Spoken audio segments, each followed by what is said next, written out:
Yo en lo personal estoy muy emocionado de tener aquí en el estudio a nuestra gran amiga Viviana Recalde, artista plástica, astróloga, caminante, una buscadora que hace muchísimos años está acá en San Martín de los Andes. Bueno, presentarla en realidad es una formalidad porque, Vivi, te conoce muchísima gente ha pasado por tu taller. Y en este momento estamos compartiendo espacios y dialogando mucho, y la idea de invitarla a este programa de filosofía Entre Cañas, un proyecto de extensión del Instituto de Formación Docente número 3, en el que Vivi hace ya unos cuantos años que estamos al aire, y en el último tiempo estuvimos trabajando sobre todo desde una perspectiva filosófica sapiencial, tratando de llevar la filosofía a lo cotidiano, a la vida cotidiana, a esta necesidad de, hacer una pausa y pensar sobre nosotros mismos. Y nos parece que el arte es quizás un lugar privilegiado para iniciar alguna búsqueda con todo lo misterioso que tiene el hecho creativo. Así que en realidad es para hablar un poco de eso, Vivo. Sabemos que vos venís hace muchos años, no solo pintando, no solo dando talleres de pintura, sino también buscando algo más. ¿Qué es eso que fuiste buscando a través del arte? Hola, gracias por invitarme primero, a los dos. ¿Qué estuve buscando? Bueno, buscándome a mí misma en principio. Básicamente, creo que para eso sirve el arte, para encontrarse a uno mismo, si es que eso es posible, en una vida, no sé, pero por lo menos ir descubriéndome.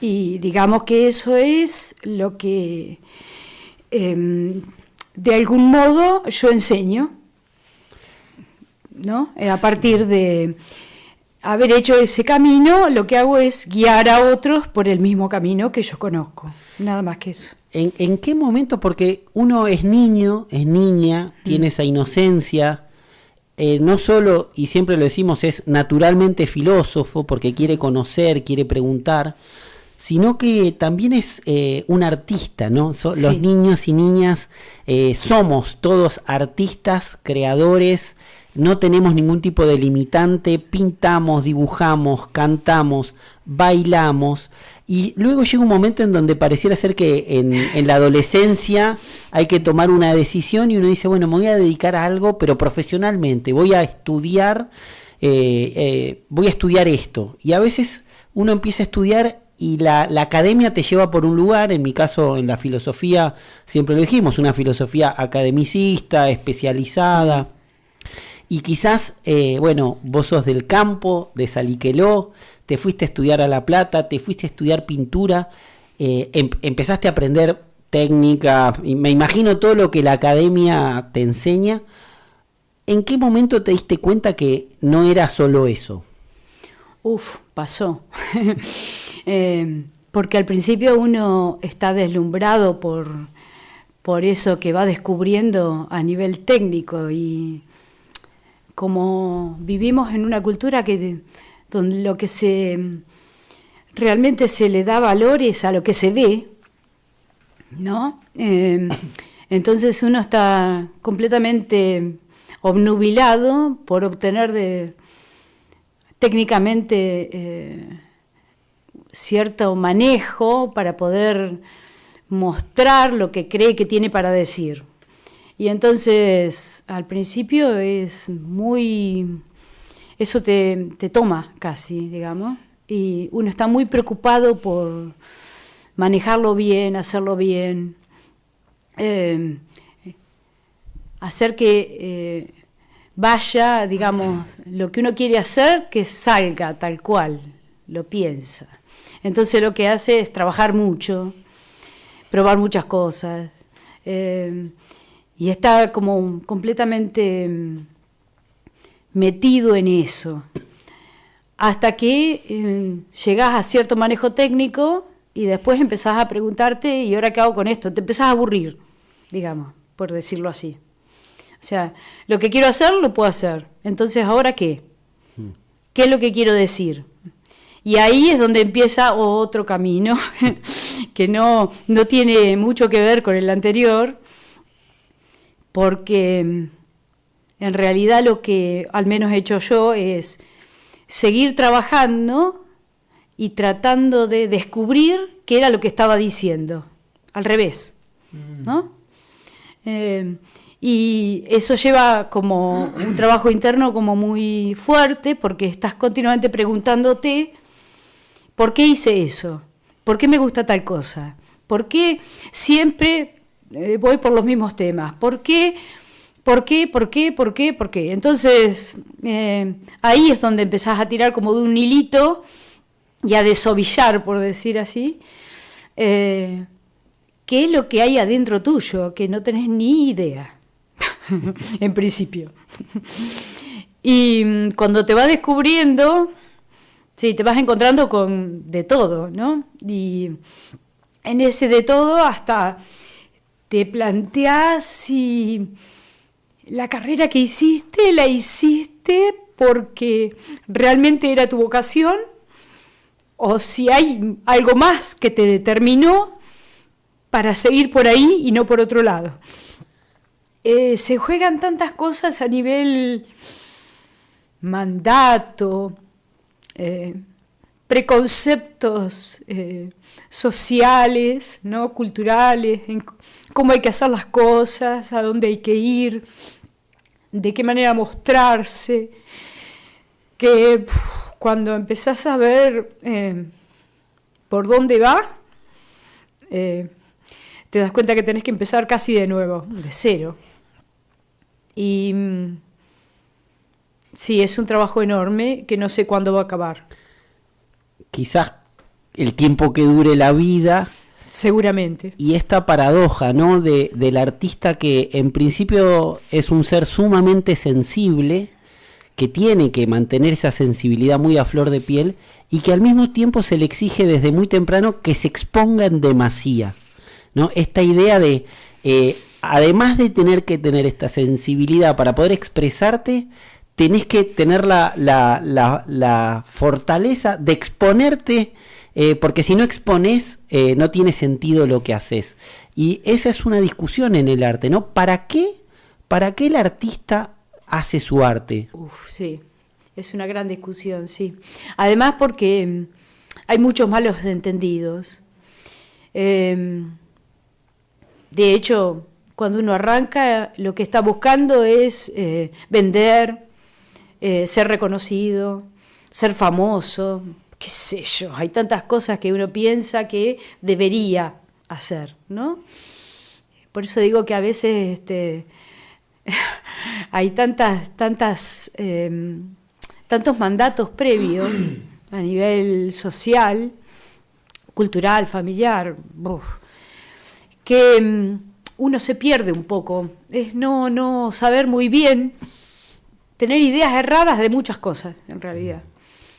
Y una de ellas es esta, ¿no? Creer que lo que hay que hacer es hacer obra que se vea bien, que los demás te digan, ¡ay, qué lindo lo que hiciste! Que lo quieran tener a eso que hiciste, entonces que estén dispuestos a pagar. Que haya gente que le interese colgar tus cuadros en las paredes. Y entonces uno está en ese lugar muy afuera, como muy externo, tratando de ver qué es lo que tiene que hacer. Después te das cuenta que no tiene nada que ver con eso. Que vender sería, en todo caso, el corolario, digamos, la vuelta de haber hecho otra cosa. Pero no puede ser eso lo que motive la obra. Tampoco ganar un concurso, tampoco que te vean, tampoco podés exponer, tampoco ser reconocido. Claro, todos factores que alimentan el ego. Totalmente. Que es ese yo idea que hemos trabajado mucho con Gerardo en la filosofía sapiencial, que desconecta del centro y desconecta de ese fondo creador, y vemos mucho en el mundo del arte artistas que han construido un ego de unas dimensiones tan exorbitantes que se han perdido, pero que han conseguido legitimidad, reconocimiento, sí, dinero. Pero me parece que todo esto que nos estás contando es un paralelismo total con la vida, ¿no? Con, sí, cualquier profesión o con cualquier proceso de construcción de una identidad con la que nos sentimos muy, justamente, muy identificados, y que buscamos en el fondo cariño, reconocimiento, que nos vean, que nos quieran, amor.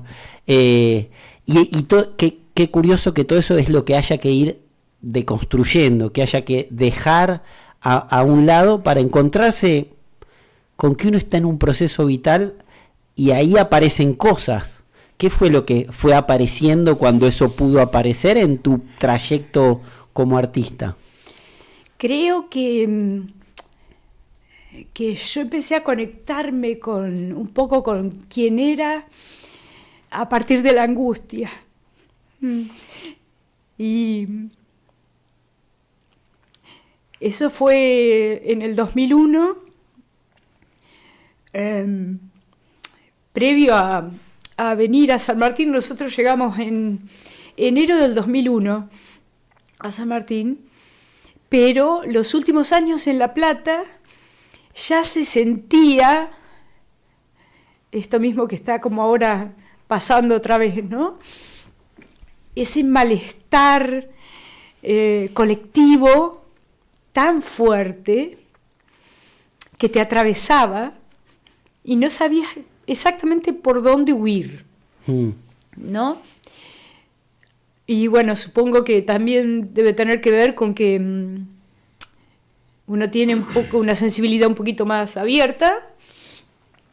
Entonces ya el año previo al 2001, a la debacle, empezaba a sentir una cosa muy fuerte interna de ¿qué hago con esto? Como una oscuridad. Ajá. Como algo de lo que uno no podía escapar. Era sentirse agobiado continuamente.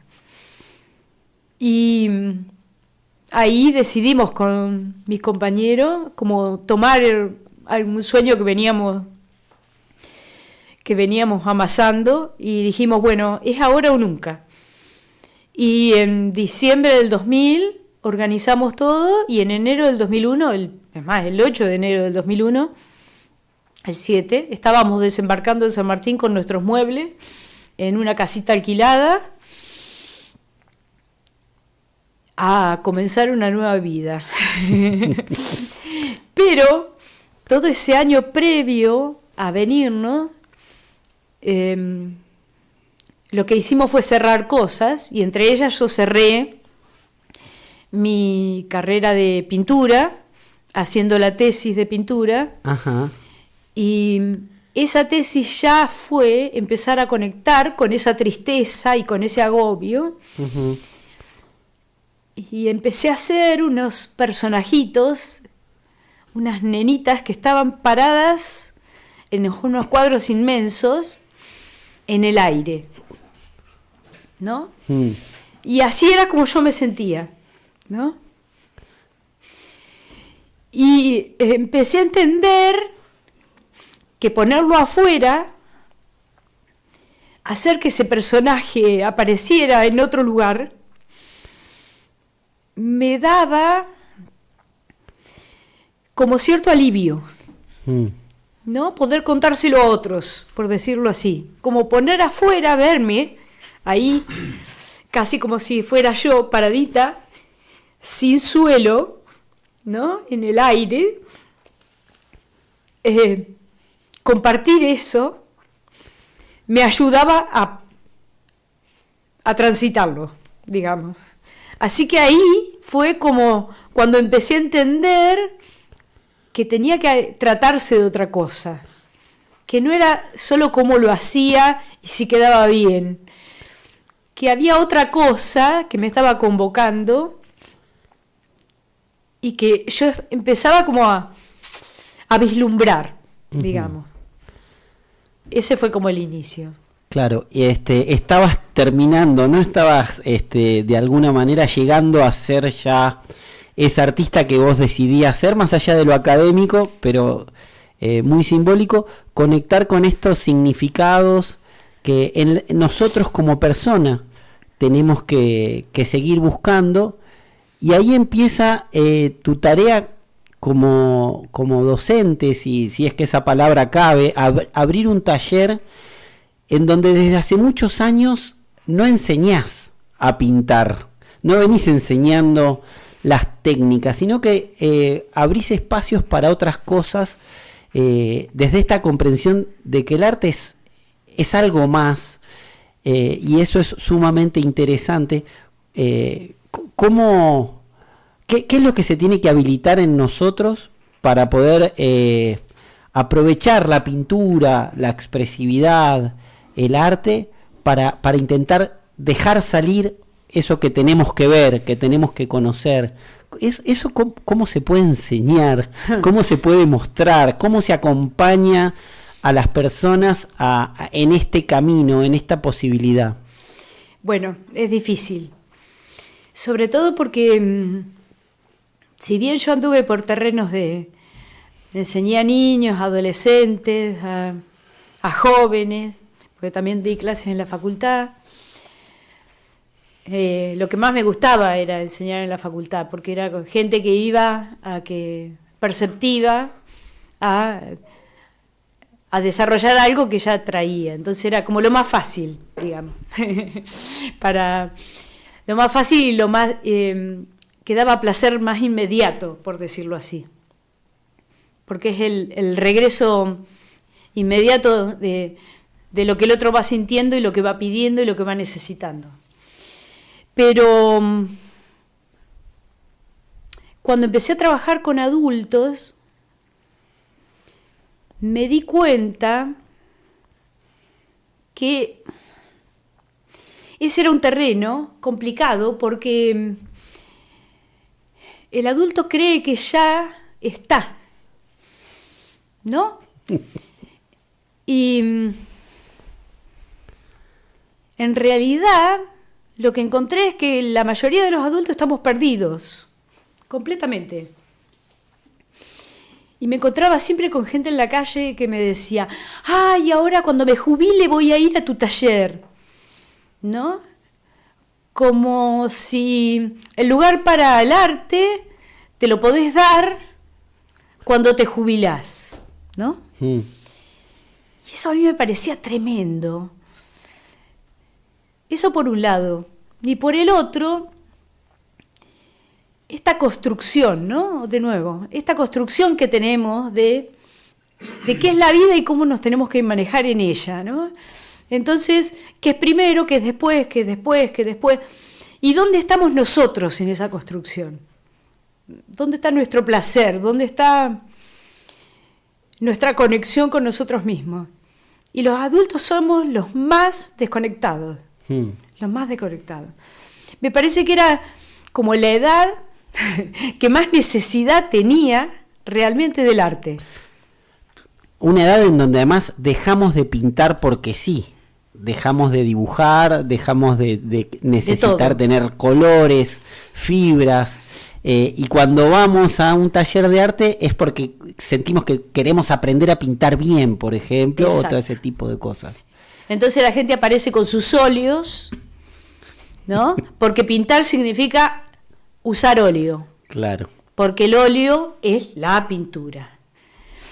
Y entonces sacarlos desde ese lugar y volverlos al jardín de infantes, hay gente que lo soporta y hay gente que no lo soporta, claramente. Por eso no es que haya tenido éxito con todo el mundo que ha ido al taller, claro. ¿No? Hay mucha gente que ha ido despavorida y ha hecho bien también, claro. Porque yo no, digamos, donde yo solamente los puedo llevar un poco al caos. Sí. Y a reencontrar de algún modo ese niño que olvidaron. Si no se conectan con eso, es imposible salir de la estructura que hemos armado alrededor nuestro para estar prisioneros. Sí, no puedo dejar de conversar y hacer preguntas, amigo mío. Usted, por favor, como siempre, participe. Hablando un poco en línea con lo que venimos trabajando, me parece súper interesante que para empezar un camino de autoconocimiento, de conocimiento, hay que volver a un estado de inocencia. Y llegar a ese estado de inocencia puede llevarnos muchos años y ahí comenzar a conocernos, a dejarnos que la vida se exprese a través nuestro. Y Vivi, en este proceso, en algún momento te encontraste, porque como decía, además de caminante y buscadora, encontraste o buscaste mirar hacia arriba y ver si en esas constelaciones había algo más. ¿Cómo llegás a la astrología y a tratar de entender ese ordenamiento cósmico y qué nos puede decir en esta misma línea, en este mismo proceso? Lo que pasa es que la astrología también es un lenguaje simbólico, igual que el arte. Y llego a él también a través de una crisis, como siempre. Las crisis son las que nos llevan a algún lugar. Si no tenemos crisis, estamos en el horno, porque vamos a seguir con una vidita estructuradita siempre igual, supongo. Y en la crisis de los 40, ahí descubrí la astrología. Fue por casualidad, por decirlo así, aunque yo sé que nada es casualidad. Yo estaba buscando algo que me diera respuestas. Y di con la astrología, que en realidad la astrología es un lenguaje que me permite comprender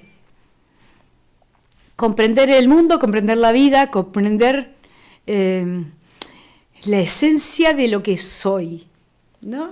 Porque una carta natal es un mapa simbólico donde los signos, los símbolos, se pueden desplegar en distintas dimensiones a lo largo de toda tu vida. Tu carta nunca cambia, pero la interpretación que vos haces de esos símbolos sí cambia.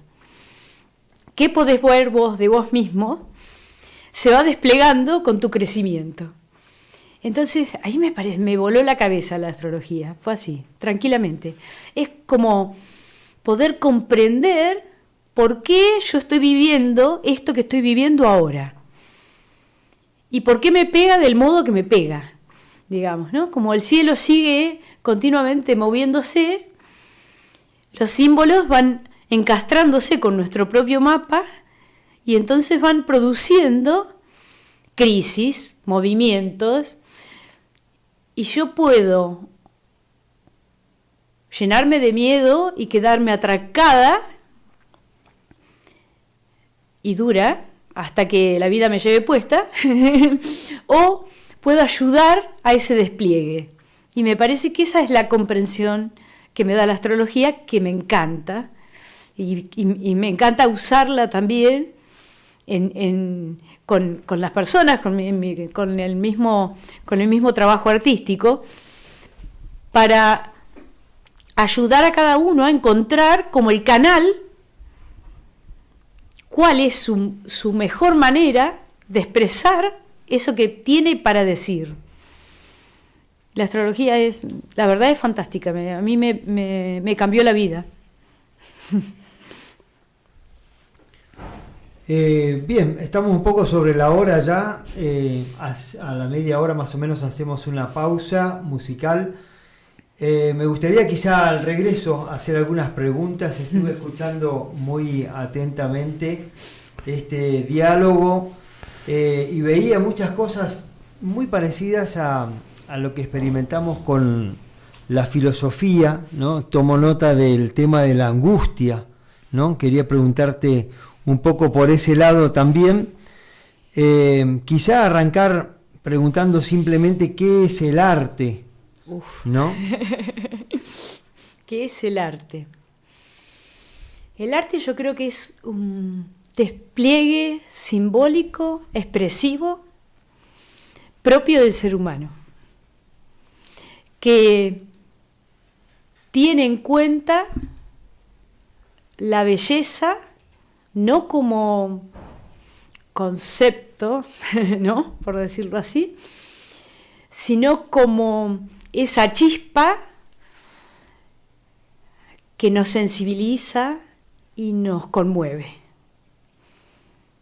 y nos cambia, nos modifica.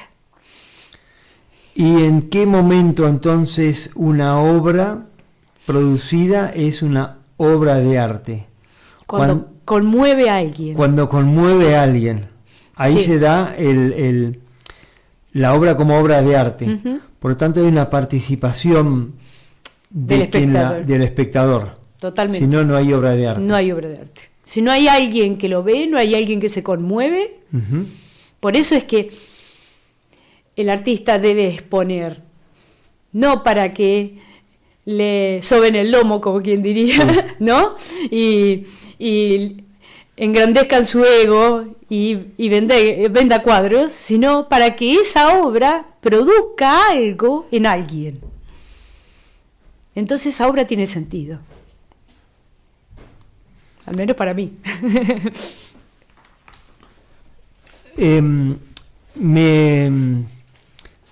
Me resultó muy interesante estos dos momentos de los que hablabas. Uno, lo voy a resumir así bruscamente, en la adquisición de la técnica, ¿no? Donde estaba muy fuerte puesto en juego el ego, ¿no? Si mal no entendí. Es decir, cómo expresar mejor, que se vea mejor, que sea más vendible, que sea reconocible. Y en todo ese proceso hay una manifestación del ego.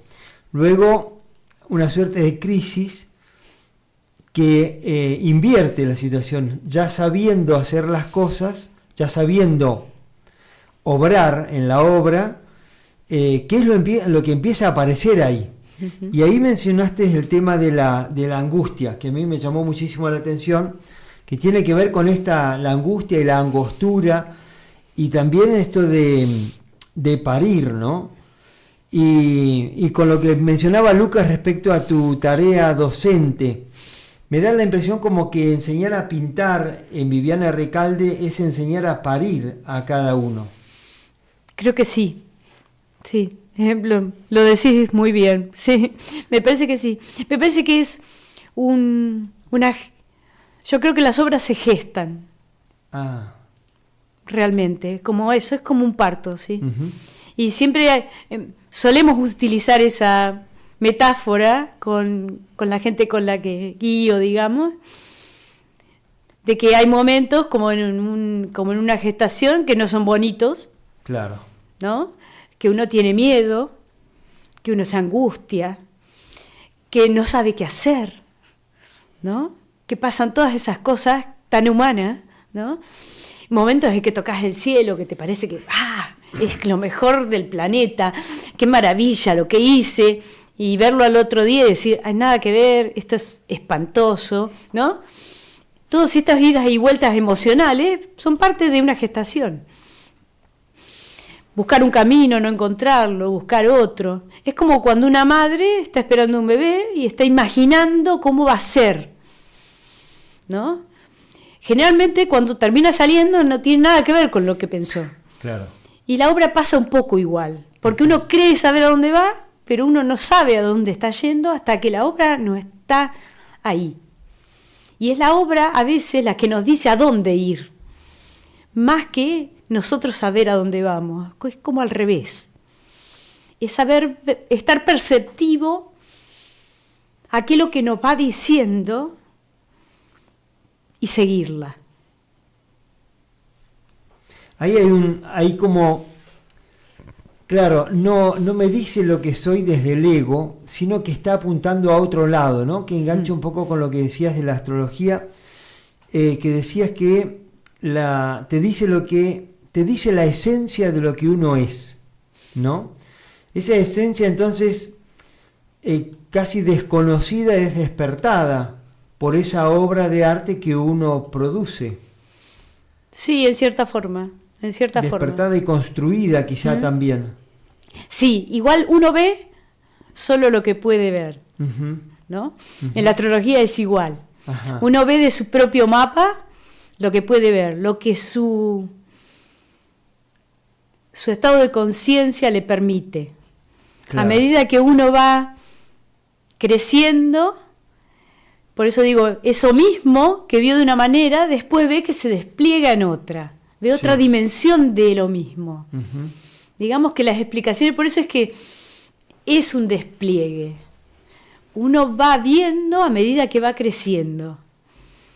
Es lo mismo, pero es diferente lo que uno puede hacer con eso.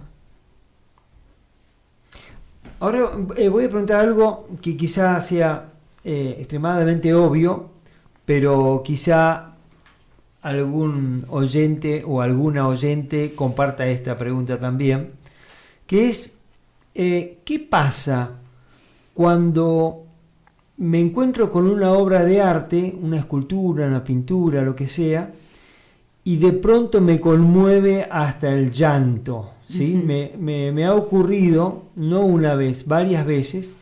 Qué bueno. Sorpresivamente, por ahí he recorrido muchos museos y demás, y por ahí me encuentro con una obra donde, no sé, hay algo que me conmociona y no sé, ¿qué pasa ahí, Viviana? ¿Qué pasa ahí? Bueno, eso es lo que tiene que ver con el orden del misterio. Eso es lo que no tiene palabras, no lo va a tener nunca, no tiene explicación. Es algo que toca, es una fibra, algo que toca, que resuena adentro nuestro. Lo pudo hacer digamos, el artista poniéndolo en la obra y alguien pudo captarlo. El artista casi, tal vez sin saberlo, ¿no? Sí. Y uno cuando lo percibe también es sin saber qué es. Pero algo te modifica para siempre. Por eso es que esa vieja eslogan del el arte es sanador, sí, claro que es sanador, cura, ninguna duda. Claro. Pero arte cura. no porque uno se ponga a enchastrar o se ponga a pintar una manzana, se va a sanar. No tiene que ver con eso, es bastante más amplio, ¿no? Es bastante más profundo. Tiene que ver con poder captar eso que no tiene palabras. Y el lenguaje, digamos, hay veces que uno, como nosotros somos seres de palabra, ¿no? Pensamos que todo lo podemos decir. Sí. Pero no es así. Hay un lugar donde no hay palabra, que es puro misterio. Y tenemos que dejar que siga siendo así. Si lo queremos encerrar adentro de la palabra, le quitamos una cantidad de riqueza y ya lo estropeamos, digamos. ¿Sí? Es como que el lenguaje de palabras no es el único orden simbólico que expresa algo, sino que el arte en sus diferentes formas son diferentes lenguajes para expresar lo indecible con conceptos, quizás. Sí, incluso uno con palabras puede abrir ese territorio, ¿no? Porque a las metáforas ¿no? Esta forma de... Hay gente que escribe un poema, no dice nada y uno queda completamente conmovido. Claro. Es decir, ¿qué es lo que abren esas palabras que no parecen tener un sentido lógico y que de golpe tocan mi alma? Misterio.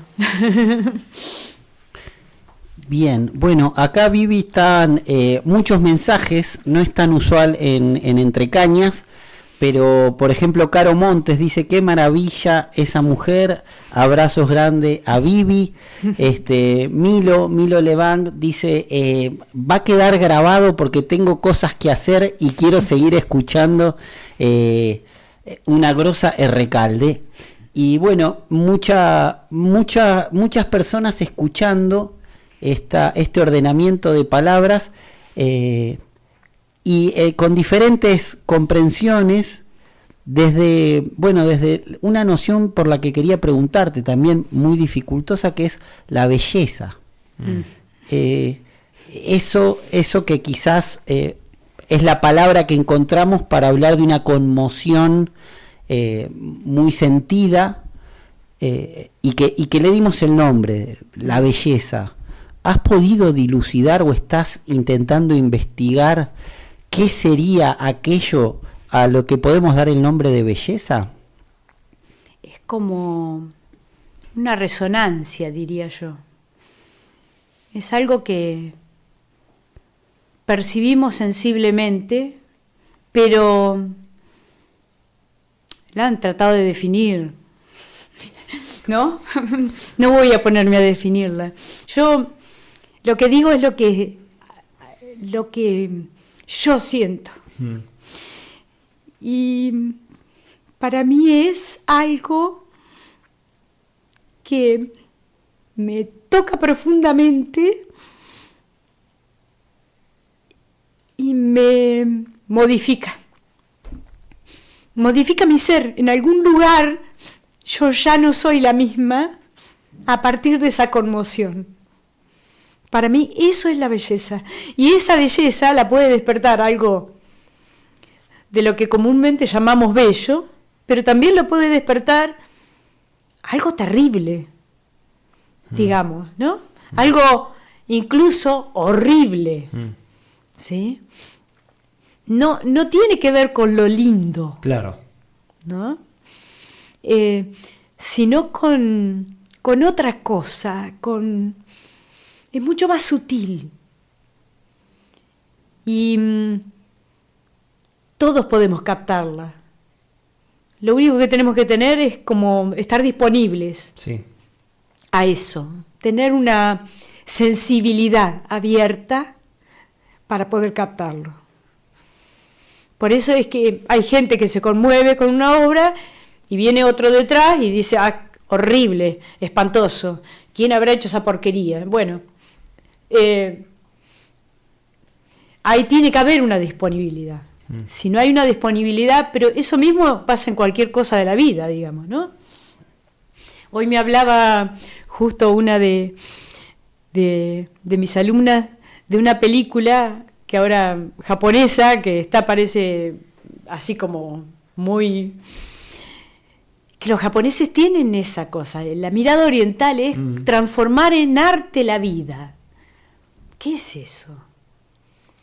El tipo limpia baños y eso es un acto de belleza. ¿Por qué? Porque él lo convierte en belleza. Eso es. No hay mucho más que decir. Claro. Qué importante lo que decís, Viviana, y desde este programa, que es un programa de filosofía, que hacemos con horas de extensión de un profesorado en el cual formamos docentes en lengua y literatura para maestros de primaria, química, física, matemática, biología. Siempre nos volvemos a preguntar con Lucas cómo podemos mejorar o cómo debería ser mejor una escuela, ¿no? Una escuela secundaria. ¿Qué lugar debería ocupar el arte en la escuela? Un lugar enorme debería ocupar. En realidad el arte debería ser algo tan natural, ¿no? Que todas las demás materias se aprendieran de un modo artístico. Viviríamos mucho mejor, viviríamos muy diferente, realmente, si fuera así. Bueno, eso es lo que yo pienso, ¿no? Pero sí. Me parece que el arte abre ámbitos dentro de las personas, abre sensibilidades que no te hacen un acumulador de información, sino a alguien con sabiduría, que es distinto,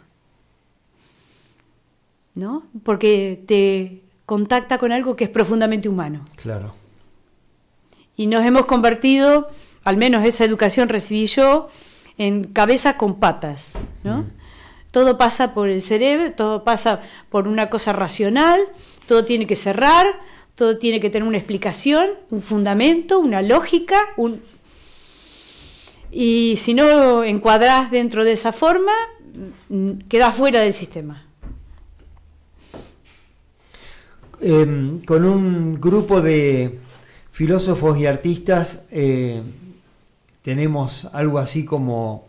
Sí, eso, es un grupo que se llama Mediarte Estudios y nuestro principio es estético-ontológico, ¿no? Nosotros entendemos que el arte es la primera expresión material del ser, material y simbólica del ser, que todo lo demás viene después, incluso sí, lo fundamentamos históricamente. Y en ese sentido, desde ahí estoy, pero totalmente de acuerdo contigo, en que el arte debería ser la médula de toda educación y que las demás asignaturas, digamos así, deberían estar en torno. O sea, no sé, pienso en la Bauhaus, por ejemplo, ¿no? Sí. Donde se estudiaban tantas cosas, incluso ciencia y técnica, en torno o a partir del arte. Quedará... No creo que con Lucas podamos cambiar la currícula de la escuela secundaria, pero quedará quizá pensar de qué manera podemos dar lugar al arte, quizá de manera clandestina en cada una de las asignaturas, ¿no? Porque sí. Se puede eso. Sí, yo creo que sí se puede. Lo que pasa es que nos falta todavía como un largo camino que caminar como especie, digamos, ¿no? Cómo vamos, estoy hablando a nivel mundo, ¿no? De cómo vamos evolucionando para que eso se haga realidad. Creo que no lo vamos a ver nosotros, lamentablemente, pero creo que ese es el camino. En realidad, yo creo que se ha producido un cambio enorme en los últimos 20 años, más allá de lo técnico, que es muy notorio, en este tema del lugar que le damos a la sensibilidad, ¿no? Yo ni me imagino teniendo esta conversación hace 10 años atrás. Mirá. No te estoy diciendo 20, te estoy diciendo 10. Porque ni yo estaba en este punto, ni creo que estuviera habilitada para poder hablar desde este lugar tampoco. Sí, sumamente importante eso, el estadio en el que estamos para poder abrirse a otras comprensiones, a otras búsquedas, frente a un mundo que a las claras no es el mejor de los mundos posibles. No hemos construido la mejor de las sociedades posibles por el camino que venimos y pareciera ser que urge un gran cambio de paradigma, ya no científico, sino de comprensión, ¿no? Poder acceder a otras cosas porque vemos mucha agresividad, vemos mucha violencia, vemos incomprensión y sin embargo hay una creciente necesidad de conectarse con otra cosa que quizás no sabemos qué o no nos atrevemos a, que pareciera ser que empiezan a surgir un montón de líneas por las que uno puede ir, muchas de ellas quizás no tan profundas, no tan sabias, pero que hay una búsqueda, y seguramente la respuesta esté en uno, adentro de uno, y nada como el arte puede ser esa puerta o esa ventana para observar un poquito hacia adentro y respirar, ¿no? Y poder ver también nuestras sombras, también lo que nos costó, también lo que no pudimos, y llegar a esa inocencia, a ese estado de inocencia necesario para ser. Y qué trabajo tan inmenso y necesario al mismo tiempo. Sí, hoy pues sabés que cuando venía de mi casa caminando, que cuando camino está bueno, es un buen momento de reflexión siempre, y pensaba en estos fardos de ropa que tiran en Atacama. Sí, en el norte, ¿no?, de Chile. Que las empresas no saben qué hacer con eso y pagan al país para tirar. Y digo, qué cosa terrible, ¿no? Y hay tanta gente que no tiene ni qué ponerse. Y cómo el ser humano no puede gestionar eso de una mejor manera, en cambio de... Y digo, qué loco, porque estoy pensando en grande. Y todos hacemos lo mismo, ¿no? Pensamos lo que se debería hacer, ¿no? Y en realidad, lo que tengo que pensar es lo que yo debo hacer. En mi pequeñez de ser humano, en el día a día, con lo que yo tengo alrededor, en cómo yo gestiono mi propia basura, en cómo yo hago, ¿no?, qué pienso, qué hacen con eso, cómo... que empieza siempre en uno. Si bien el cambio va a ser colectivo, si no arranca dentro, no arranca en cada persona, en cada individuo, nunca va a haber un cambio colectivo. Eso me resulta la idea imposible, digamos, ¿no? Pero nosotros siempre creemos que es afuera y entonces hacemos una manifestación en contra de esos desgraciados que tiran la basura. Esos desgraciados también somos nosotros, digamos. Está hecho por una empresa donde trabajan un montón de desgraciados, digamos, de los cuales que yo podría ser uno. Es lo mismo, ¿no? Y siempre pensar que es allá, que es con nosotros, que hay un otro que hace mal. Y el otro día escuchaba a un astrólogo, que yo suelo escuchar mucho a los astrólogos, y el tipo decía, si nosotros pensamos que el mundo está mal, es porque la sociedad está mal. Y si pensamos que la sociedad está mal, es porque hay algo mal en mí. Claro. Y si no empezamos por ahí, en ver qué es lo que hay mal en mí, en ver mi propia sombra, como dice Lucas, en ver qué es lo que me está pasando, qué es lo que no estoy reconociendo de mí mismo y lo estoy tirando afuera, esto no tiene vuelta, obviamente. Es en esa integración donde vamos a tener que hacer el cambio primero adentro para que se produzca afuera, creo yo. Y la mejor herramienta, el mejor camino es sin lugar a dudas el arte. Sí, el arte, la filosofía, la astrología, lugares donde nos invitan a la reflexión y a la comprensión de quiénes somos. Pero el arte me parece que es la herramienta que sensibiliza eso que nos permite comprender estas profundidades. Claro, porque ¿no? Entonces, hay una dimensión en la cual no se necesita nada, no se necesita palabra. Claro. ¿Sí? Pero en realidad puede suceder en cualquier lugar, digamos. Pienso incluso en la astrología o en la filosofía que mencionás, si no hay una base desde el arte, entonces tampoco eso lo voy a entender. Por lo menos en el ámbito de la filosofía, a mí me ha pasado y no paro de experimentarlo. Me puedo abocar a la filosofía desde una cierta racionalidad, incluso ser muy bueno y escribir papers y hacer licenciaturas y doctorados, pero el arte es el que me da esa otra sensibilidad para comprenderlo mejor y comprenderme a mí mismo también. Claro. Pero no el arte separado de aquello a lo cual me aboco, que es la filosofía, sino que el arte despertando eso en mí que me permite filosofar de esa otra manera. Sí, tal cual.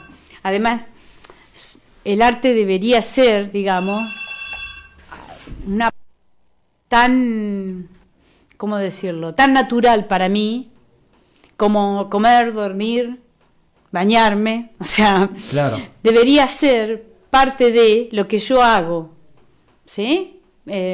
Charlar, claro. ¿no? Debería ser, no algo que hace un sector especial de la población, ¿no? Que ahí es donde empiezan las cosas egoicas, ¿no? Claro, claro. Alguien que ha sido tocado por la varita mágica y que no es verdad, todos tenemos la misma posibilidad de ser artistas. Y eso no significa que yo vaya, no, como yo pinto, voy y le toco la puerta al museo para que me cuelgue el cuadro. No, no se trata de eso. Todos podemos ser artistas. Claro. Y artista significa hacer de mi vida una obra de arte. Impresionante. La verdad que eso ya toca una dimensión que valdría todo un otro programa. Eso de hacer con la propia vida una obra de arte. Está en total consonancia con un filósofo que admiro mucho y un poco sigo también esa línea, que es lo que dice Nietzsche, ¿no? Hacer de la propia vida una obra de arte. O el único sentido de la vida es convertirla en arte. Si no, sería una automatización. Y tengo una pregunta para Viviana Errecalde, como persona. ¿Por qué, persona y artista? ¿Por qué la pintura y no la escultura o el teatro o alguna otra forma artística? A mí siempre se me dio por lo visual, ¿sí? Pero yo no hago solo pintura. Sí. De hecho, mis últimas muestras han sido instalaciones. Uh-huh. Y me siento muy cómoda en ese lugar de la instalación, me gusta. Sí. Porque es como más abarcativa, es como vos meterte adentro de la obra, que es diferente a que la obra esté fuera, claro, y yo la voy a ver, claro, digamos, ¿no? Claro. Eso me gusta de la instalación, y que además toca los otros sentidos, no solo la vista, sino que uno puede jugar con el oído, el olfato, ¿no? ¿No? Las texturas, esta cosa de que los demás sentidos también participen en la experiencia, digamos, ¿no? De cómo uno se mete en esa obra, que sea más integral. Y me sentí cómoda ahí. Yo siempre fui muy tímida, así que el teatro no era justamente algo que me diera por ahí. De hecho, esto me cuesta un montón. Mirá a qué altura de mi vida soy capaz de ponerme a charlar con un supuesto público que gracias a Dios no lo veo, entonces por eso me puedo sentir un poco más tranquila.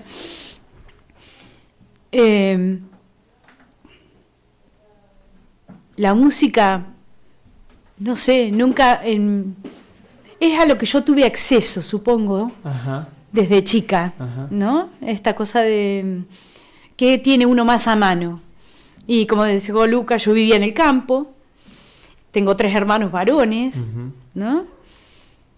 Y lo que tenía a mano eran cositas, papelitos, fibras de colores, las cositas de la escuela, y yo con eso armé mi mundo, claro, digamos, ¿no? Claro, claro. Mucha soledad, ¿no?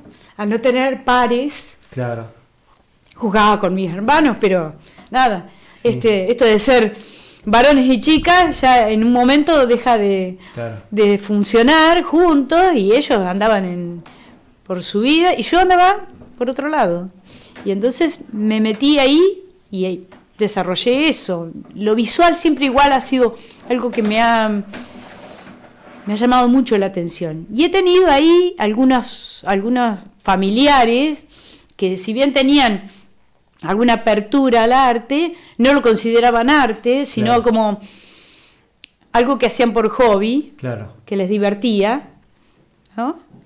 Y eso también, ese contacto fue interesante para mí de chica. Tenía un tío abuelo al que quería muchísimo, que creo que fue el único adulto que jugó conmigo de niña. Mirá. Eso me conmueve. Y tenía la edad de mi abuelo, era más grande, era su hermano mayor, y se pasaba un mes entero en mi casa, en el campo. Él venía a desagotarse, ¿no? De la ciudad, vivía en San Nicolás, de su familia, de todo. Era un viejo bastante cabrón. Y teníamos una conexión. Y él tallaba en madera. Entonces, ese era su hobby. Sí. Entonces mi papá le armaba en el garage de casa, le traía un banco de coso, un banco de carpintero, y le traía unas maderas que encontraba en el campo, y el tío se ponía todas las tardes a tallar. Y yo me sentaba a mirarlo. Y mi mamá decía, deja de molestar al tío, andate a jugar con tus hermanos. Pi, pi, pi. Y él decía, no, déjala que no me molesta. Claro. Yo me pasaba horas mirando lo que él hacía. Eso para mí fue mi primera conexión con el arte. Y ese hombre fue importante. Mira. Porque cuando él se iba, yo escribía desde hacía poco, ¿no? Como que tenía 6 años, 7 años, y yo entonces le escribía cartas. Y le contaba lo que hacía, y hacía dibujitos, y hacíamos chistes internos, de los chistes que teníamos siempre, y se la mandaba la carta. Y él me la contestaba. Escribía una carta para la familia y una para mí, ¿no? Y eso para mí era, y me hacía los dibujitos él también, en la carta, me hacía los dibujitos, me devolvía los dibujitos, y me hacía chistes, y esa conexión para mí fue fundamental. Por eso, si bien lo visual es muy importante para mí, la palabra también es muy importante. Claro. La palabra tiene un peso muy fuerte. Y es algo que valoro mucho, no solo lo visual. Sí. Bueno, perdón, porque me fui. Perdón, no. ¿Qué programa, Lucas? Muchísimas gracias. Sin lugar a dudas fue el mejor programa de Entre Cañas. No hubo pausa, no hubo pausa musical, no hubo tanda. Quizás tocando cuestiones de mucha sensibilidad en un momento complejo a nivel social, a nivel político, complejo a nivel colectivo, comunitario, y hay que seguir buscando, hay que seguir encontrando caminos, posibilidades hacia el conocimiento del ser, y la verdad es que hoy fue para nosotros una alegría inmensa, agradecimiento profundo de existencia a existencia, porque como buen artista, como buena persona sensible, lo diste todo, nos diste parte de lo que sos, y eso siempre emociona y es de agradecer sinceramente. Así que Vivi, fue un gustazo, un lujo, mucha audiencia muy contenta de esta pausa para escucharte en algo que realmente fue para mí muy pero muy bello, así que gracias. Viviana, también de mi parte muchas gracias. Como decía recién, me parece que fue el mejor programa que hicimos de Entre Cañas hasta ahora, y queda muchísimo todavía por compartir. Muchas gracias. Gracias a ustedes, la verdad que me sentí muy cómoda, gracias. Bueno, y nos vamos a ir a 18 minutos del sol, que es la distancia que nos separa de aquel astro que de alguna manera nos va marcando el tiempo. Y con esto nos despedimos, Gerardo, hasta el miércoles que viene. Así es, hasta el miércoles que viene.